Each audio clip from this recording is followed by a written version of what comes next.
Okay, so welcome back guys, no. May isuso tayo dito na i-share guys na di ko sure, siguro mga 2016 to siya na D-Max na ginawang yan, pangang negosyo. Ayan. So, check natin to.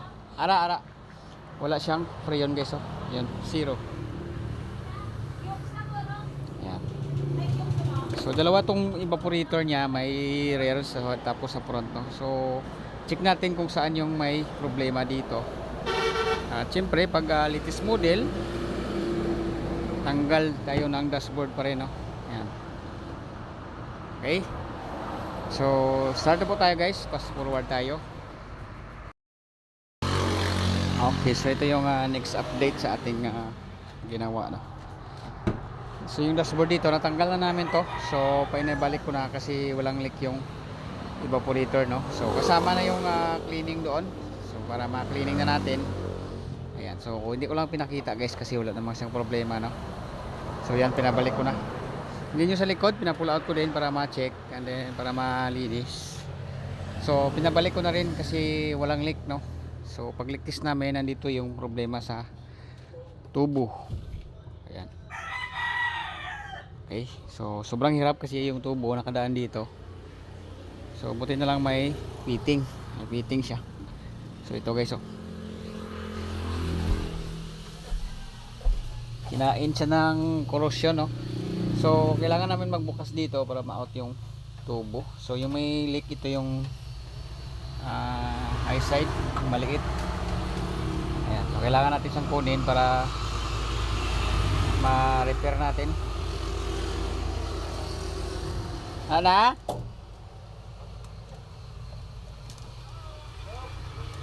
Kailangan.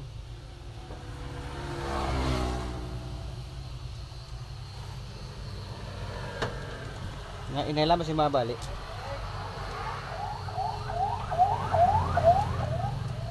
Okay. So dito yung problema, no? So show. Ate ba daw? Okay. May leak dito.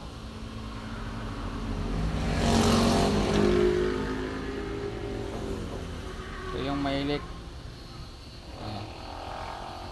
So kinain siya ng corrosion, no? So gawin natin dito, putulin natin to hanggang dito rin para makuha natin tong, mapalitan natin to ang gabok na, yung nag-leak.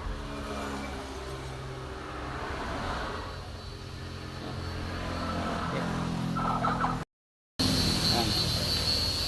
So yung putulin natin guys, cut natin dito and then dito rin.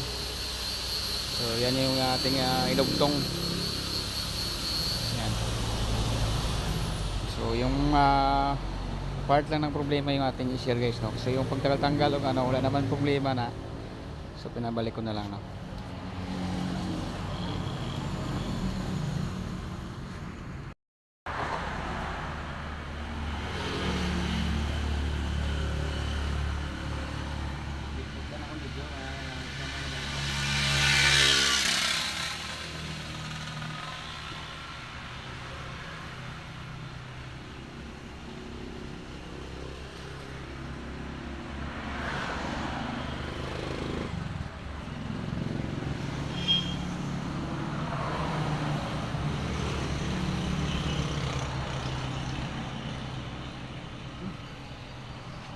Like it, bro?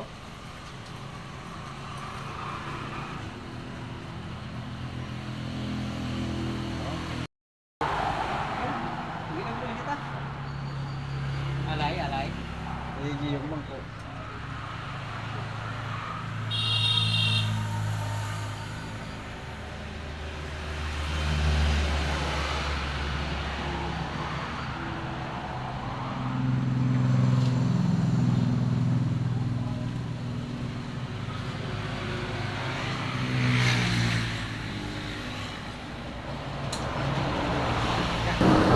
Okay, so ito na guys, no? Sa dalom. Ayan, okay na, napalitan na. Yun. So ito yung cut natin na may leak.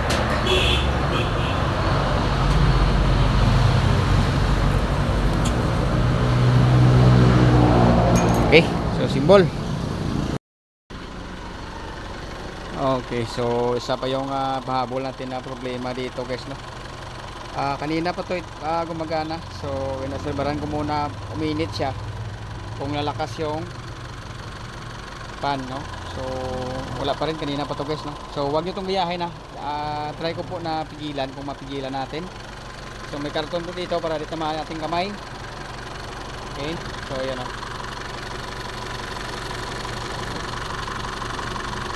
Yan. So kaya natin siyang pigilan, no. So isa pa yung problema niya, no. Yan, mainit na po ito. Kanina pa to gumagana.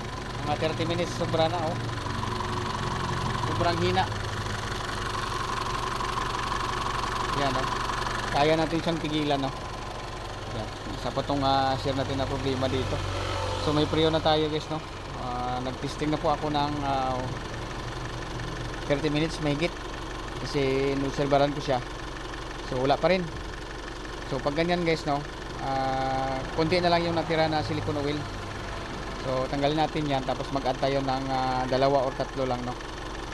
So yung pang stock lang na ano niya, di pwede na damihan kasi pigil. Okay.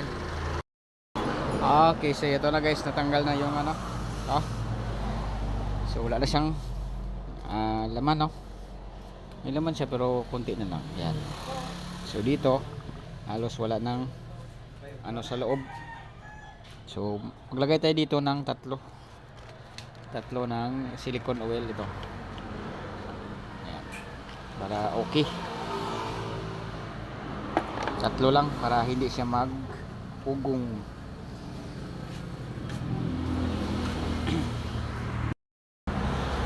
Ayan guys, no, na-install na natin. So ang nilagay pala natin guys ay 3 lang. Okay, so yan yung mga karton niya, no. So 3 lang nilagay natin para hindi siya masapnot or maugong. So yan, smooth lang siya, no. Okay, so start natin.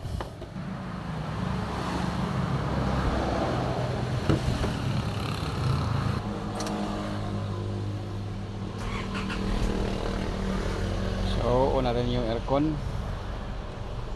So mahina kanina yung lamig kasi sobrang init na dahil tumaas yung temperature sang ano,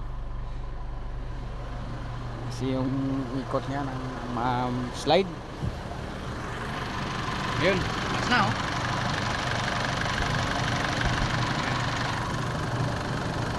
So di na yan pwede pigilan ng karton, baka tatapon yung tudlo natin.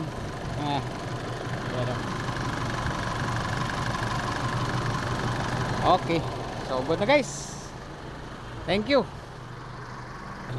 So tapusin na lang namin to, and then yun lang ating ma-share dito. So walang problema yung dalawang evaporator. So nag-cleaning lang tayo, then balik.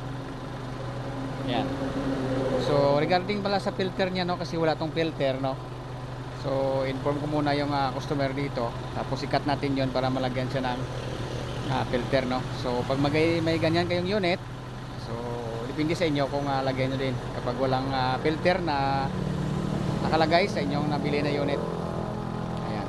Pero bago yan, dapat na bagong linis kasi meron pag first nyo na kuha, nagamit nyo na ng ilang taon, tapos nasa huli na yung nakita na wala palang filter. So marami na yung dumi yung evaporator, no. Dapat cleaning tapos lagyan ng filter para fresh. Okay, so, yun lang guys, thank you for watching. See you sa ating next video.